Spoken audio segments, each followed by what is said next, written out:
네, 안녕하십니까 구독자 여러분.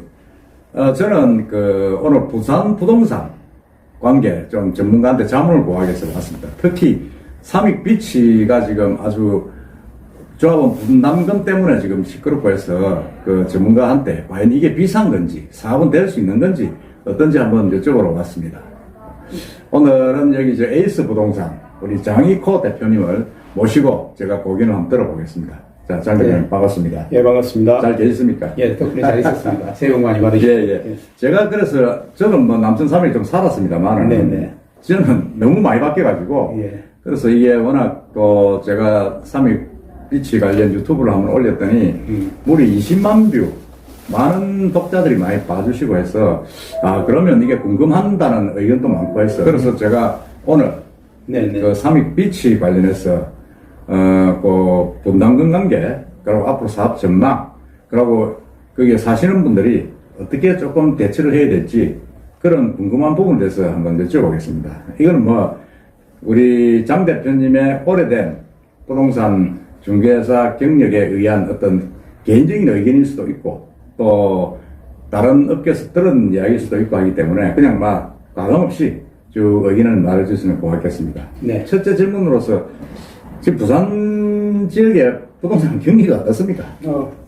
지금 뭐 다 아시는 것처럼 네. 경기는 부동산 경기는 절대 금액이 많이 내려와 있으니까 안 좋다고 말할 수 있는데요. 네. 한 게 좀 전체적으로 작년 하반기부터 해서 지금까지 거래량이 철저하게 많이 줄었습니다. 절대적으로 많이 줄은 상황이고 그 거래량이 줄었는데 조금 다르게 볼 부분이 또 있긴 있습니다. 네. 왜냐하면 거래량이 줄면서 특별하게 급매라는 물량들이 나오긴 했어도 예. 그 급매의 물량 절대수는 그렇게 많지는 않습니다. 아, 그렇구나. 그러니까 부동산 자체가 개인이 가지고 있는 자산 중에서 가장 큰 부분이다 보니까 그렇죠. 큰 손해를 보고는 팔 수가 없는 겁니다. 맞습니다. 실제적으로 2020년 이후에 매입하신 분들은 지금의 손해를 실질적으로 많이 보고 있는 상황이죠. 다만 부동산이라는 건 팔지 않았을 때는 손해가 아니지 않습니까? 손해는 아니죠. 본인이 보유하고 있는 손해는 거니까. 손해는 아니죠. 예. 그러다 보니까 그 부분에 대해서 연끌을 하고 했다고 하지만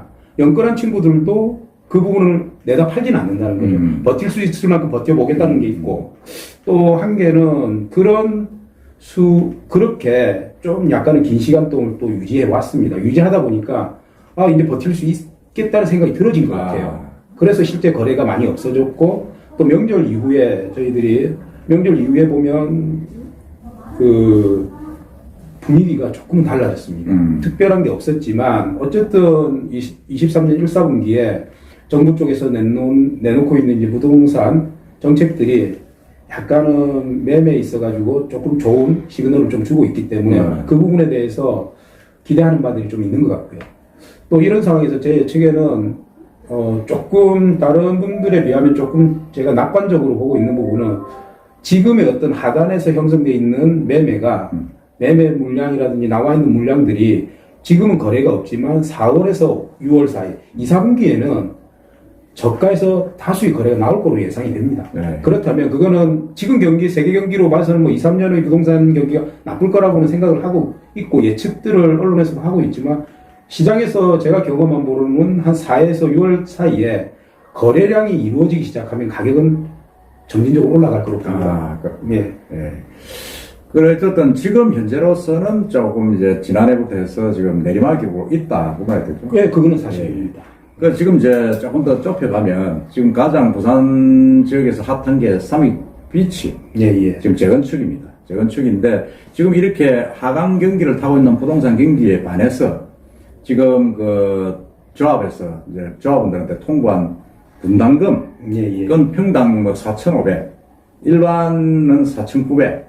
그러니까 이 평당 보통 우리가 3,000도 지금 비싸다 하는 판인데 그렇게 지금 제시를 해가지고 지금 다들 깜짝 놀라고 아니 도대체가 뭐 그럴 수가 있느냐 하는 게 있는데 우리 소장님 보시기에는 그 가격대가 어떻습니까? 저는 이 시장을 지금 저희들이 불경기고 부동산 시장 매매 자체가 많이 없는 상황에서 이 금액이 나왔을 때는 굉장히 충격적인 금액은 맞습니다. 4,500이 조합원 분양이다. 그 다음에 일반 분양이 4,900이다. 이 부분 굉장히 충격적인 부분인데 저희가 이 삼익비치가 재건축에 대해서 오랫동안 이야기가 되지 않았습니까? 그런데 실제 21년도나 20년도에 삼익비치의 만약에 분양이 된다면 금액대가 얼마 정도로 형성이 될까를 서로 뭐 제가 아시는 전문가분들도 있고 또 경제학자분들한테도 좀 물어보고 했었을 때 그 당시에는 얼마였었냐면요. 최소 6천에서 6,500은 돼야 된다고 했었어요. 평에. 예. 와, 그랬어요. 예. 그렇게 돼야 사업성이 나온다. 사업성이 있다. 예. 첫째는 건설사가 접근하는 거는 사업성이 없는 재건축 시장에 접근할 그렇죠. 이유가 없는 거지 않습니까? 예, 예. 접근할 이유가 없는 것이고 또 한 개는 뭐냐면 이 재건축이라는 게 거의 전체 세대에 지금 예측되는 거는 한 3,300세대가 뭐 3,060세대에서 약 3,300세대 정도로 재건축이 이루어진다면 전부 거의 다 조합원들이 물량을 소화해야 됩니다. 그러니까 거의 1대1이죠. 맞습니다. 예, 예. 그런데 그 조합원들이 소화할 물량에 대해서 우리나라에서 제일 좋은 자리에 제일 좋은 아파트를 짓겠다. 그리고 또 자회 측에서는 뭐 탑 브랜드이지 않습니까? 그랑자이로 만들었기 때문에 예. 당시 20년, 21년 정도에 만들어졌던 아파트들 중에서 뭐 W라든지 LCT를 역으로 보면 39평 기준으로 했을 때 W 같은 경우에는 18억 19억이 했습니다. 아, 그 당시에. 평균으로 18억, 19억. 예, 그렇다면 실제 거래 금액이 그렇게 됐었고요. 호가가 아니고 18억 19억이 됐었는데 그게 평당 금액이 5천입니다. 그게 언제죠? 그게 20년 말, 21년 초. 2년 전이네. 3년 그렇죠. 전이네. 그렇죠. 2년 전이다, 그죠? 뭐, 그 정도 했구나. 다들 이제 폭등했다는 그 시기인데, 그런데 그 18억 19억 때도 위치를 봤을 때는 그렇게 비싸다는 생각들을 많이 안 하셨어요. 그런데 이 금액 자체는 이 아파트를 보유할 수 있는 소비층에만 노출되는 게 아니고 일반 서민들을 그리고 모든 언론을 접근할 수 있는 모든 사람들한테 노출된 금액이다 보니까 실제 지금까지 뭐 금액이 작년부터 해서 올 초까지 해가지고 끝도 없이 떨어지고 있는 상황에서 보니 4,500이나 4,900이라는 금액은 너무 터무니없이 비싼 건 같은데 실제 소비층에서 접근하기에는 이 금액은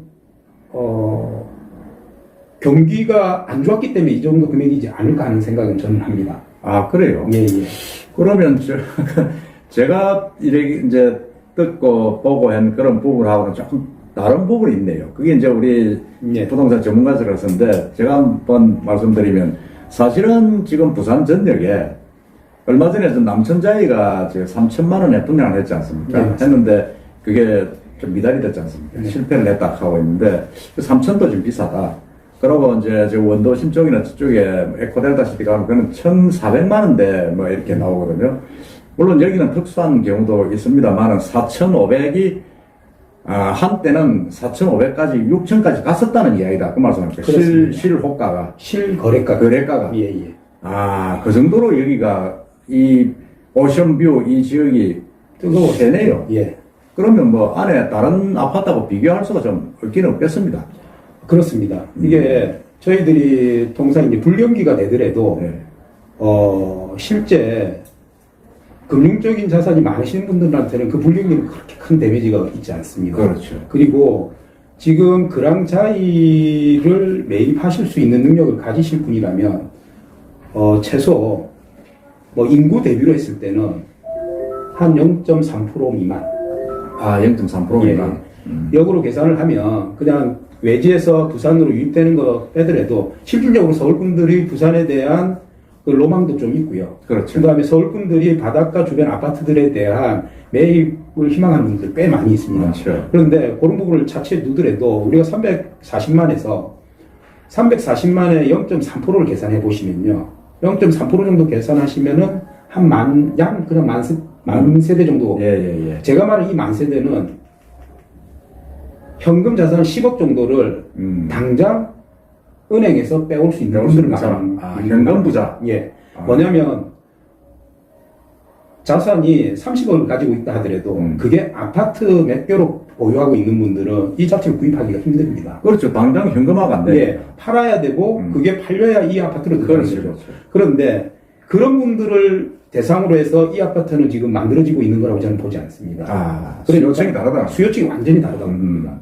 뭐냐면 조금 지금 경기가 굉장히 어렵다고 하지만 실제 서울 같은 경우에도 강남 집값은 좀 떨어지지 않는 부분이 있지 않습니까? 그렇죠. 그리고 부산도 역으로 계산을 해보시면 정말 조금은 구도심 지역이라든지 내륙으로 들어갈수록 가격의 다운폭은 굉장히 컸거든요. 그렇죠. 예. 그런데 바닷가를 끼고 있는 이 부분 이제 부산에서 가장 선호되고 있는 지역이죠. 네. 선호되고 있는 해운대 지역, 뭐 LCT라든지 남구의 W라든지 광안리의 쌍용이라든지 뭐 이런 집들의 해변가를 끼고 있는 부분에 대한 수요는 금액들은 다른 지역의 어떤 가격 다운 폭보다는 훨씬 작습니다. 아, 비교가 안 될 정도. 예, 예.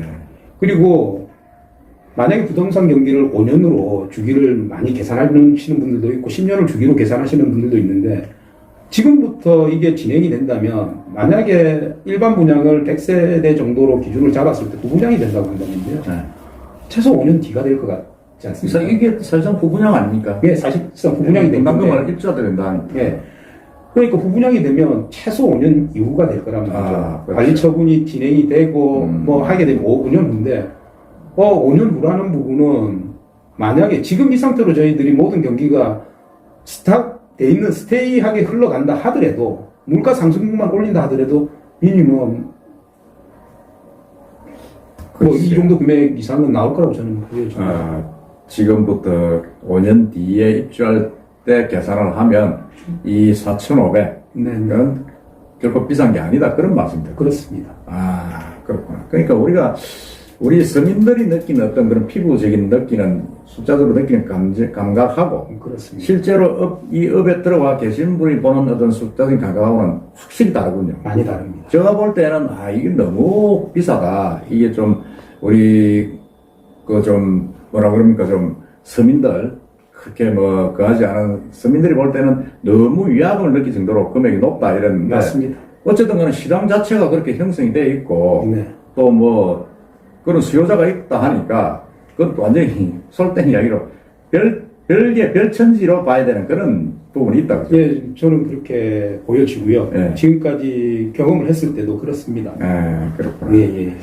그러면 이제 조금 더 안으로 들어가면 네. 그 조합원들이 네, 네. 사실은 아까 말씀드린 대로 돈을 부평을 기준하면 6억 8천, 7억을 이제 내야 되지 않습니까? 네. 물론 융자도 하고 뭐 이래가지고 내기는 할라서 내겠죠. 내는데 아니 나 그만둬야 되겠다 한 분도 있을 겁니다. 그렇겠죠. 그럴 수 있으면 그럼 과연 그게 이제 처음부터 살던 분을 원주민이라 그러면 그게 좀 오래된 20, 30년 살던 분들은 뭐 재개발하면 뭐 그냥 거저받는 걸로 알고 있다가 이렇게 돈 내라 하면 당황할 거 아닙니까? 그런 분들이 많은 것 같습니다. 네. 많은 것 같으면 그런 분들이 예를 들어 대체할 수 있는 방법은 현금 청산밖에 없을 것 같은데 네. 그거 어떻게 해야 됩니까? 뭐 현금 청산은 본인이 이 조합원으로서의 자격을 이제 포기하겠다고 해서 뭐 흔히 시행하는 측에다가 지금 감정평가 금액만큼의 금액으로 파는 거죠. 그러니까 실제 조합에 파는 겁니다. 조합에? 예, 조합에 파는 거고. 그런데 지금 나와 있는 금액대를 보면 3천만 원 초반대 약 3,200, 300 정도로 되어 있습니다. 감정평가. 예. 그러면 제가 이제는 지금 부산에 신규 아파트라고 최근에 삼익타워 자리에 예. 자리가 만들어지지 않습니까? 남천 그 자리. 분양가가 3천이었거든요. 예. 그런데 지금 그 삼익비치기는 지금 청산할 금액이 벌써 3천이 넘었습니다. 넘었지 않습니까? 그러네요. 예, 그래서 원주민분들이 제가 금액을 산정했을 때 만약에 물가 상승분이라든지 이런 부분을 반영했었을 때 원주민들의 금액은 원주민들이 실제 자기가 투자한 원금이라고 생각하는 금액 정도가 어느 정도일까를 제가 고민해봤거든요. 네. 근데 제가 봤을 때 이게 한 2019년 정도, 2019년 정도의 금액이면 예. 되지 않겠나 했는데 2019년도에가 한 5억에서 6억 정도였습니다. 2019년도가 부평 기준에 5, 6밖에 안 5, 써요. 6억밖에 안 됐습니다. 엄청나게 뛴 거네요, 그 뒤에. 그런데 이제 조정 지역이 해제되면서 오르기 시작해가지고 20년, 21년도에 가면서 16억까지 올라간 거죠. 그러면 실제 이분들은 원주민들은 예. 대부분은 5억 이하 그거보다 그렇죠. 아래 금액도 예, 있었지만 물가 상승분이 있었기 때문에 네. 반드시 그 금액이 지금 금액이라고는 할 수 없기 때문에 그렇다면 이분들이 현금 청산을 하게 되면 실질적으로는 자 삼익빛의 국민평수에 살고 계셨던 분들이 6억, 본인 원금 6억이고, 현금 청산을 하게 되면 약 4억 정도가 더 붙어서 한 10억 정도를 받는다는 거죠. 받게 되면, 그 금액을 받게 되면, 지금으로 계산하게 되면, 삼익 타워 정도를, 자이 정도를, 지금 타워 자이 정도를 살 수 있는 금액이 됩니다. 현금 청산을 해서 글로 들어가실 거냐? 아, 그러니까 지금, 3,300. 그렇죠. 3,300이 이제 간평화가 아닙니까? 그렇습니다. 그러면 그 돈 받으면 예. 자유로 갈 수 있겠네요. 그렇습니다. 아, 그렇구나. 다만 이제 여기에서 이제 어떤 원주민분들은 본인이 살던 자리에서 이동한다는 그런 리스크하고 또 역시나 지금 삼익빛이 위치라는 게 누구나 선호하는 자리다 보니까 그 자리를 떠난다는 아쉬움이 있지만은 금융적인 어떤 손실 부분은 그렇게 있다고는 보지 않습니다. 그렇겠죠. 예. 원주민들은 많이 올랐잖아요. 예. 다만 이제 제가 아까 말씀드렸다시피 이 삼익빛에 진입하신 분들 중에서 매입하신 분들 중에서 투자 수익을 보고 진입하신 분들 그러니까 1, 2년 새에 들어온 분들. 들어온 분들은 대부분 많이 고가에서 사가 들어왔잖아요. 예, 15억, 16억에 들어왔단 말이죠. 그러면 본인들은 이 금액 감정평가의 금액이 10억이니까 이미 프리미엄을 6억 붙인 겁니다. 거기에 추가 분담금이 미니멈 7억이 붙는 거죠. 네. 그러면은 이거는 본인은 이미 13억을 플러스 시켜놓은 겁니다. 아, 그렇다면 이분들이 빠져나가기에는 굉장히 부담이 되네요. 부담이 됩니다. 그분들은 어떻게 생각하더라고요? 제가 봤을 때 그분들은 네. 뭐, 가야 되네, 그냥. 투자 수익을 내겠다고 생각하셨을 거고, 네. 그리고 그분들이 좋은 경기 때 들어오시지 않았습니까? 들어오셨는데, 다만 그분들한테, 은행의 대출을 받고 들어오신 분이 있을 거고요. 자기 돈을 가지고 들어오신 분이 있을 겁니다. 그런데 대출을 받으신 분들은 지금도 금융적인 이자 부담이 엄청나게 많겠죠. 많고, 자기 돈을 가지고 들어오신 분은 말 그대로 뭐, 돈 많은 분이고. 계속 버티는 수밖에 없습니다. 그런데요. 그런데 자기 돈이 아닌 대출에 의해서 들어오신 분은 다시 또 추가 분담금을 내야 되는 부분이 있다면 이분들은 짧은 기간에는 금융적인 부담 때문에 네. 견디기 쉽지 않겠네. 견디기 쉽지 않습니다. 그러면, 조합원들이나 그런 뒤에 들어온 분들은, 이게 이제 분담금이 4,500 정도로 평당, 그래 될 거라고 생각을 못 했을까요? 들어오신 분들은 분담금에 대해서는 들어가실 때는 이미 낼 수 있을 거라고 생각했었겠죠. 왜냐면, 버티더라도 호경기에 들어오다 보니까 아파트 금액은 내가 버틴 거 이상으로 오를 거라고 생각을 하신 거죠. 그렇게. 지금 같은 다운사이징 같은 거 없을 거라고 생각한 거죠. 맞습니다. 그러다 보니까 이런 경우가 생겼는데, 그렇다 하더라도 제가 봤을 때는, 그 투자를 목적으로 해가지고 20년, 21년 이때 들어오신 분들은 수익 내기가 쉽지 않네요. 쉽지 않습니다. 지금 마이너스 아닙니까? 그렇습니다. 쉽지 않고 그게 상당히 좀 그 부분이 가장 큰 어쩌면 사회 이슈도 될 수 있습니다. 맞네요. 그분들이 지금 어떻게 할 것이냐. 그제 그걸 국평 34평을 16억에 산 분이 있더라고요. 그렇습니다. 16억이면 그게 4천, 5천 가까이 되는 거는. 그렇습니다. 그분은 이제 그 오를 거라고 샀을 거 아닙니까? 그렇습니다. 참, 그게 좀 안타까운 일인데, 어쩔 수 없네요. 자기 책임을 봐야 되죠. 뭐 본인 책임의 한 부분인데 뭐 그분이 선택을 가지고 저희들이 뭐 잘했다 못했다 우리가 누군지 모르지만 그렇습니다. 돈이 아까 말씀대로 한 30억 은행에 있어가지고 네. 좋아 16억 정도에 내가 쓰지. 그러고 또 뭐 분담금 한 10억 뭐 내가 좀 쓰지. 이래가 온 분들일 수도 있을 거고. 그렇습니다. 그건 좀 알 수가 없는데 어쨌든 간에 부담은 많이 되겠다. 그러면 그죠. 삼익비치를 투자를 목적으로 해가지고 20년, 21년에 매입해서 들어오신 분들은 이자 부담이나 그 다음에 지금까지 본인이 투자해가지고 잃어버렸던 기회비용을까지 다 찾아내가지고 본인이 원하는 수익을 내기에는 굉장히 긴 시간이 걸립니다. 다만 입지적인 아주 좋은 위치 때문에 방금 말씀하셨던 대로 거주를 목적으로 예. 나는 뭐 여기서 이제 남은 여생까지 좀 속된 말로 폼나게 살고 싶다 하신 분들한테는 이건 뭐 큰 금액은 아니죠. 큰 금액은 아니고 예. 아까 현금을 그렇게 아까 0.3%를 그랬어요. 0.3% 정도. 그분은 뭐 재산이 한 뭐 통장에 10억 이상 뽑아놓고 언제든지 쓸 수 있는 분이라 하는 분들은 그 충분히 이제 받아주겠지만 맞습니다. 일반인들은 너무 거리가 멀다. 그렇죠. 그러니까 참 이게 좀 저도 그렇고 우리 뭐 대표님도 가실지 안 가실지 모르겠는데 참 거리가 먼 거니까 좀 뭐 하긴 합니다. 이게 저희들이 뭐 어쨌든 우리가 같이 살고 있는 뭐 같은 지역 내에 있다 보니까 그렇지만 실제 소비층은 완전히 다르지 않습니까? 다른 거에 대해서. 그래서 제가 볼 때도 부산 지역이 지금 이제 오션뷰 쪽으로 네. 저기 해운대는 아까 말씀드린 대로 LCD 네. 그다음에 남천동은 수영 그 삼익비치 예. 그다음에 이 용호동 쪽은 이제 W 예.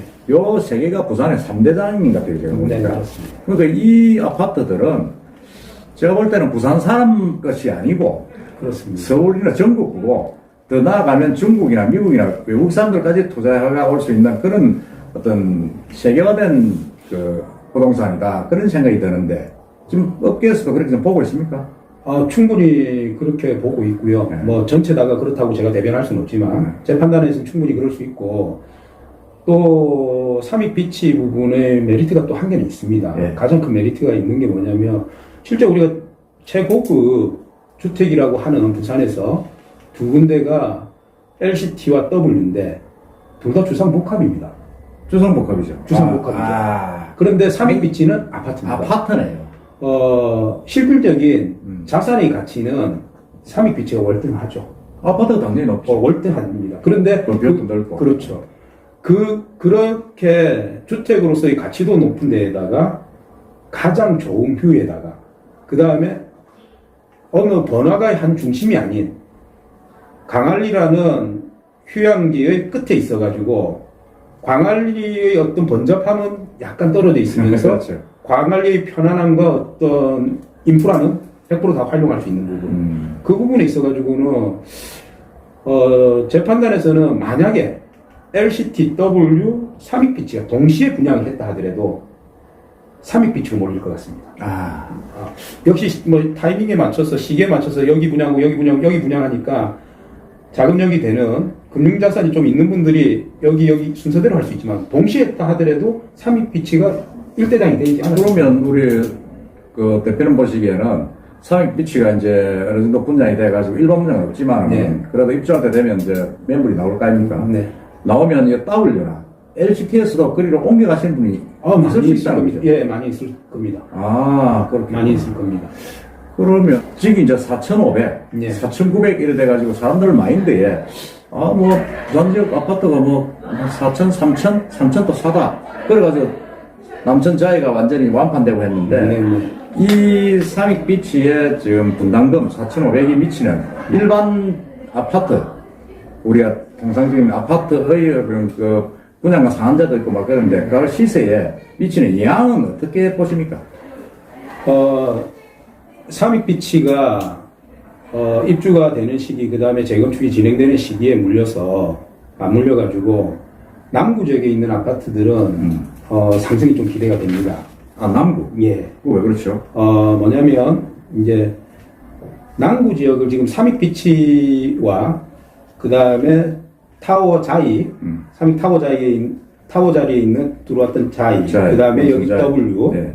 그 다음에 지금 입주가 진행되고 있는 남천 더샵, 그 다음에 기존 아파트인 하이츠자이, 그 다음에 혁신, 메트로, 여기가 제가 봤을 때는 우리나라에서 손꼽히는 주거지입니다.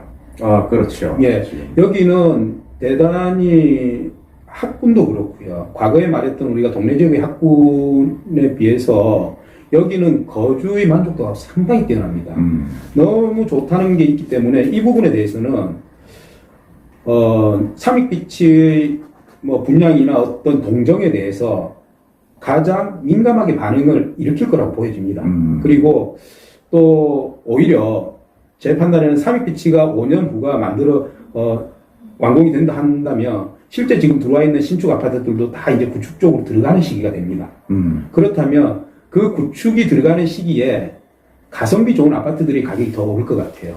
더 구축이 더 구축됐던 지역이 이 거주지의 만족도 때문에 삼익비치의 그랑자이가 들어오는 거로 인해서 만들어지는 또 한 번의 과거에는 광안리 지역에 있는 남천비치 삼익비치와 광안리 지역의 어떤 거주가 최고였다면 지금은 광안대교를 타는 대남 로타리를 중심으로 해서 반경으로 W하고 예. 영호동하고 대연동. 예, 지금 거기 또 대연 프로지오가 들어오잖아요. 예, 맞습니다. 그러니까 그 반경 1km 내에 있는 아파트들은 그냥 이 말도 맞을지 모르겠는데 서로 윈윈이 될 것 같아요.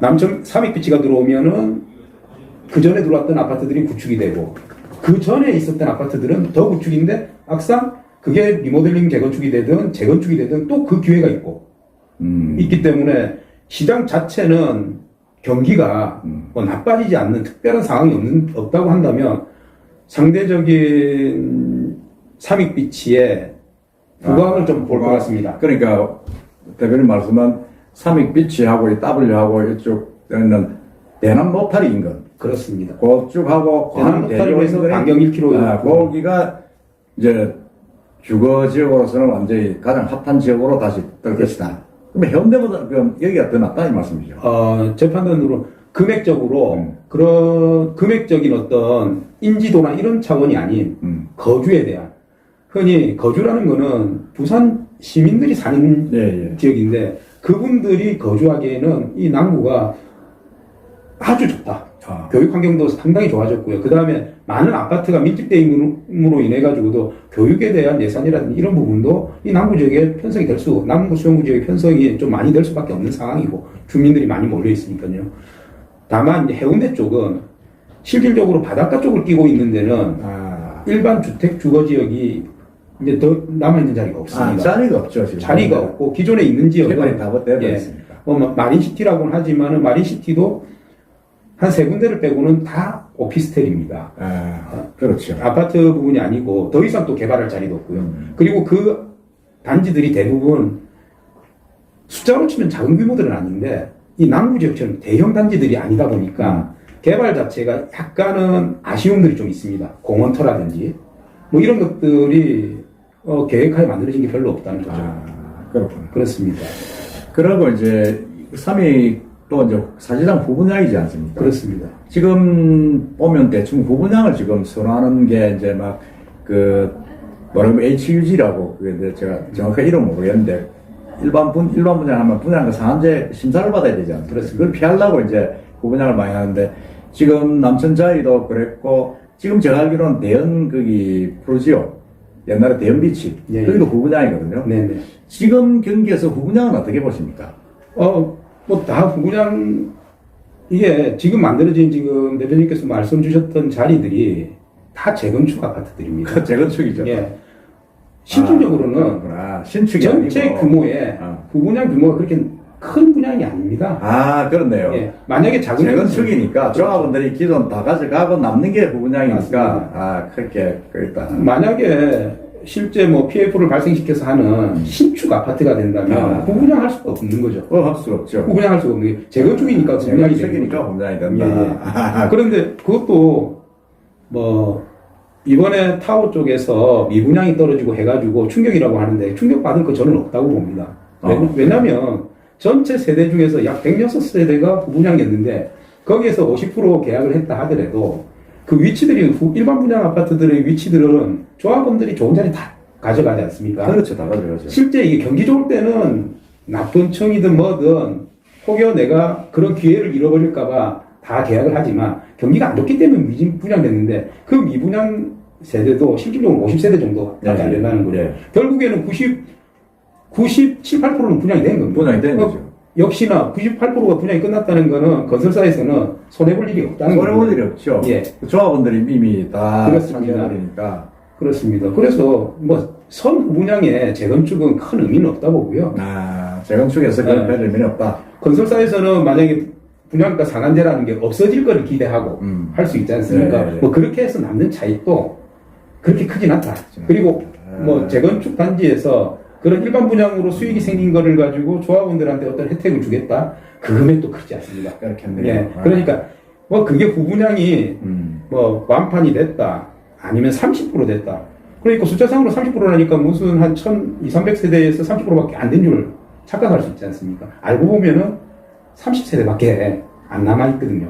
70세대밖에 안 남아있고. 그러니까 실질적으로는 선 후분양에 큰 의미는 없다고 봅니다.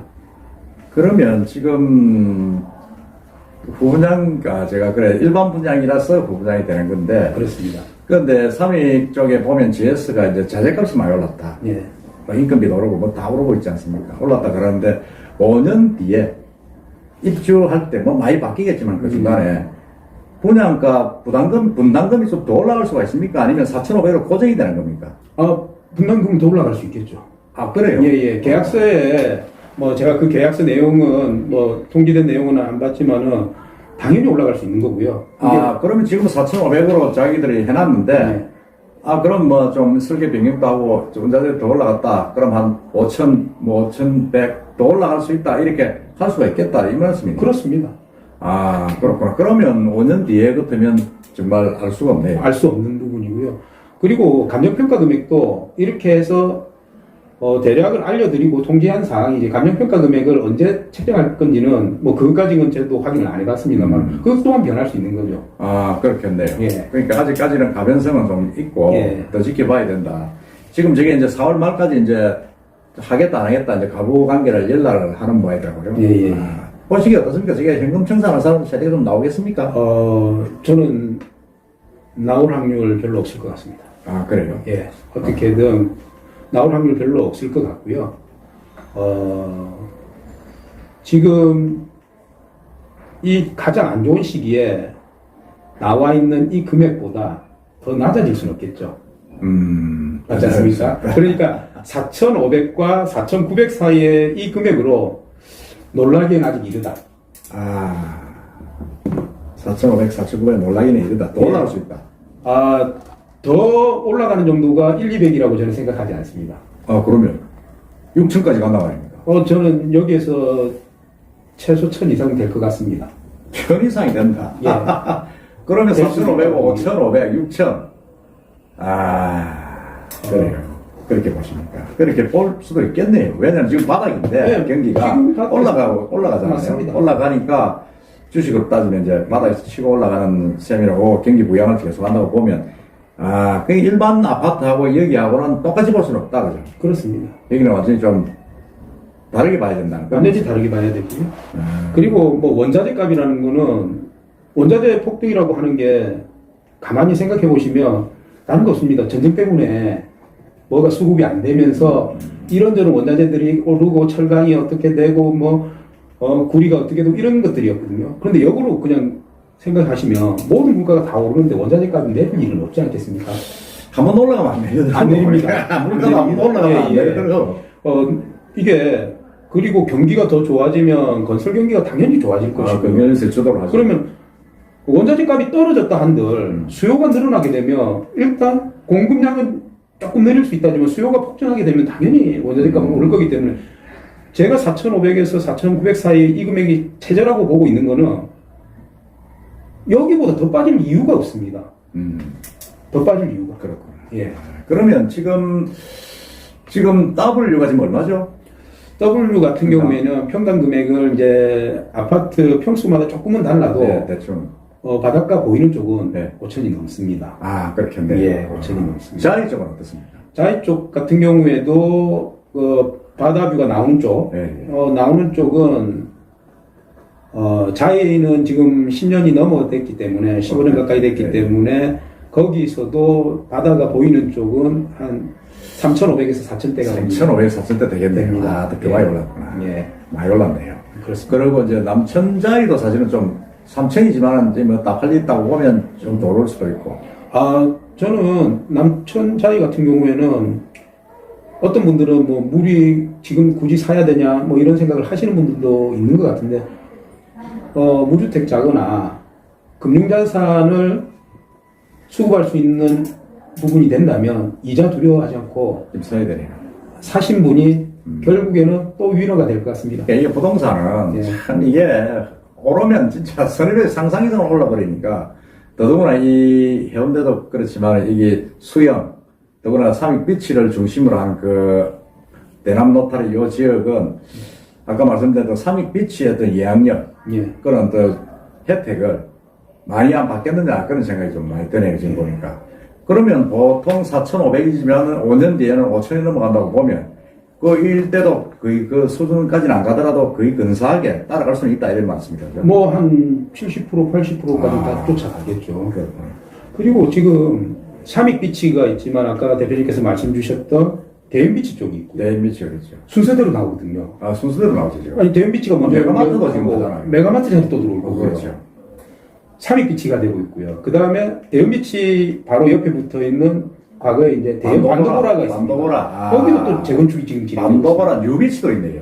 뉴비치도 있고요. 그런데 뭐 뉴비치는 재건축 이제 심사 끝나고 나서 또 진행하는데 10년 걸리겠죠. 10년 걸린다 하더라도 가장 각광받고 있는 삼익비치 부분이 진행 속도가 낮으면 어쩌면 그 어떤 기회에 대한 본인이 잃어버릴 수 있다는 강박관념이 남구 대남로탈이 이 주변으로 해가지고 재건축되는 아파트들, 그 다음에 아주 구축으로 돼가지고 기회를 한번 더 보겠다는 아파트들의 가격 상승에 영향을 미칠 거라고 봅니다. 아, 그렇겠네요. 그게 뭐, 진짜, 참, 참, 우리 이 아파트 가격이 삼익비치가 미치는 그 영향력이 상당하네요. 그죠? 태풍이다, 그죠? 태풍이죠. 태풍이고. 그 썰을 딱 자, 야, 이거 4,500이다. 이러니까 남천자에도 3,000이 비싸 보이지가 않던 느낌이 들더라고요. 예. 처음에 3,000 할 때는, 아니, 뭘 3,000이나 해? 이랬는데, 삼익비치가 4,500, 4,900이다 이러니까, 이 3,000 같으면 뭐, 해볼만 하다. 이런 생각이 들 정도로 어떤 그 가이드라인을 좀 주는 그런 느낌이 좀 드는데. 맞습니다. 근데 그 느낌이 너무 조금 일반인이 생각할 때는 좀 높다. 이게 뭐 조금, 시장을 우리가 그냥 A라는 시장은 분명히 수요층은 A에 있거나 B에서 올라가고자 하는 어떤 사람들에게만 이게 관심의 대상이고 이분들이 이 수요의 금액을 만들어내는 거거든요. 그렇죠. 그런데 우리는 지금 A라는 상품을 가지고 A, B, C, D, E까지 다 보는 겁니다. 이분들이. 그러면 내가 이제 신혼 초에 집을 장만하시는 분들은 이걸 굳이 볼 이유가 없거든요. 일반 직장인이라고 했을 때는 부모님의 어떤 혜택을 보지 않거나 본인이 어떤 자수성가한 어떤 그런 게 젊은 시기 없다면 이걸 볼 이유가 없는데 단지 언론에서는 평당 4,500이라는 금액이 보여지는 거죠. 평면적으로 보는 거죠. 그렇죠. 그러니까 시장을 판단할 때는 그렇게 판단하면은 큰 오류가 발생할 수도 있고요. 전망이 많이 틀려질 수도 있다고 봅니다. 여기의 층은 제가 아까 말씀드렸다시피 그냥 부산의 인구의 1만 정도, 1만 정도가 구입할 수 있는 아파트다. 그런데 그 1만은 현재 LCT에도 가 있고 W에도 가 있고 부득이 뭐 자기 개인 사정에 의해서 전면에 퍼져 있을 겁니다. 부산 전역에 퍼져 있을 건데 그렇다 하더라도 가장 좋은 아파트가 나오게 되면 그 1만이 이 아파트를 주시하는 거죠. 예. 그런데 그 1만 중에서 이분이 했다. 그럼 나도 하고 싶고요. 그 다음에 내 현재의 주거지보다는 막상 모델하우스를 가고 위치를, 가서 봤을 때는, 좀 금융적인 자산이 좀 풍부하신 분들은, 그럼 난 노년에 여기에서 투자에 대한 이익을 낼 게 아니고, 거주의 만족도에 의해서 자기가 거기 들어가고자 하는 사람들이 생길 거라고. 그때, 만약에 그분들이 여기에 집중하게 되면, 그리고, 아까 투자하셨던 좀 2020년, 21년도에 투자했던 분들도 그런 분들이 여기 올 거를 기대하고 있겠죠. 그래야지 자기가 투자 수익이 나게 되니까. 그런데 그 시장은 제가 봤을 때는 그 시장이 그렇게 흘러갈 거는 틀리지는 않을 것 같습니다. 그러면 이게 이제 삼익비치는 그렇게 아까 말씀드린 대로 아주 0.3% 돈 가진 분들이 수요층이 될 수가 있다 말씀하셨는데 그 이외에 이제 일반적으로 아파트를 좀 필요로 하시고 이런 이제 부산 시민들이 많지 않습니까? 이분들은 이 삼익비치의 어떤 이 현상, 이게 대해서 어떻게 보고, 어떻게 대응하시는 게 낫다고 보십니까? 가장 큰 문제는 자기가 동원할 수 있는 자금력이 가장 큰 문제지 않습니까? 예. 그렇다면 아까 말씀드렸던 그 층에 계시는 분들이 아니라면 힘든 상황입니다. 다만, 아까 말씀드렸다시피 삼익 비치가 만들어지고 재건축됨으로 인해서 주변에서 이 삼익 비치 후광을 받을 수 있는 자리에 기회가 생길 것 같습니다. 아, 네. 꼭 상익 빛이 아니라도 그렇죠. 그 주변에 네, 분양 받아 있으면 그렇습니다. 후광이나 어떤 그런 그 말씀이구나. 예, 그 굉장히 후광을 중요한 말씀이네요. 예, 그 후광을 기대하고 네. 좀 전문가하고 상담을 해서 어느 쪽을 볼 것인지 그렇게 상담을 통해 가지고 자기가 다 발전됐을 때 들어오면은 모든 인프라가 끝났을 때 들어오는 또 늦죠. 금융 비용을 또 많이 치러야 되니까 그 전에 어떤 기회를 잡을 수 있는 것들이 있는지 이 부분은 본인이 직접 이런 부분에 관심이 많으신 분이라면 찾아볼 수도 있겠지만 그래도 경험이 많은 분들한테 이번 기회에 어디를 잡고 아니면 어디에서 이 후광을 누릴 수 있겠는지에 대해서 상담을 진행하셔가지고 뭐 그 기회를 잡아가는 것 반드시 삼익빛을 잡아야 된다는 거 그렇습니다. 그건 맞네요. 예. 그건 이제 일종의 삼익 빛의 수혜지요. 그렇습니다. 그걸 이제 전문가들한테 물어보면 되겠네요. 그렇게 하시는 게 제일 특히 이제 구독자님은 여기 이제 장이코 에이스 부동산 대표님 제가 연락처 올려놨습니다. 그 질문을 하십시오. 상담을 하시면 됩니다. 저 이름 대고 하면 상담은 공짜입니다. 꼭 그렇게 안 하셔도 되는데 만약에 궁금하신 게 있다면 성의껏 제가 답변을 드릴 거고요. 뭐 여하튼 이게 상황을 뭐 저희들이 정확하게 보려고 한다고 해가지고 반드시 네거티브적으로 접근할 이유는 없다고 봅니다. 그렇죠. 네거티브로 접근하게 되면 모든 기회는 있을 수가 없는 인정하는 건 인정하고. 그렇기 때문에 저도 가고 싶은 자리입니다. 가고 싶은 자리입니다. 가고 싶은 자리고 기회가 되면 한번 저 또한 트라이 해볼 수도 있는 거지 않겠습니까? 대신 내가 또 이 상황이 안 된다. 그러면 저 또한 후광의 효과를 받아낼 수 있는 자리들을 찾아보겠죠. 찾아보고 저 또한 그거에 대한 뭐 기회를 놓치고 싶진 않고요. 한 개는 제가 마지막으로 드릴 수 있는 부분은 그 부동산의 가치는 현재 그 지역에 살고 있는 사람들의 만족도에 따라서 안정적으로 유지가 된다는 거. 그러니까 일시적인 어떤 뭐 바람으로 인해 가지고 어디가 좋다더라 저기가 좋다 이렇게 되면 그 부분은 실패할 확률이 너무 높습니다. 그리고 경기가 안 좋아졌을 때는 자기 많은 부분을 잃어버릴 수 있습니다.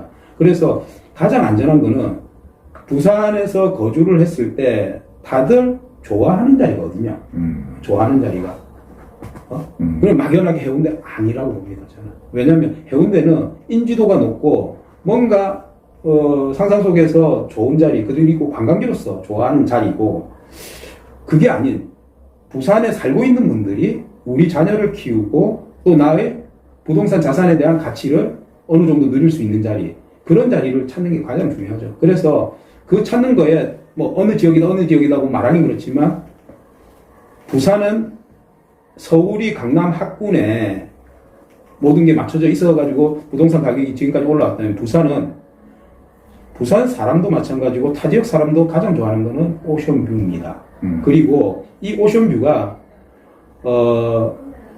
말 그대로 도시화적인 오션뷰입니다. 흔히 도시 생활을 많이 하신 분들은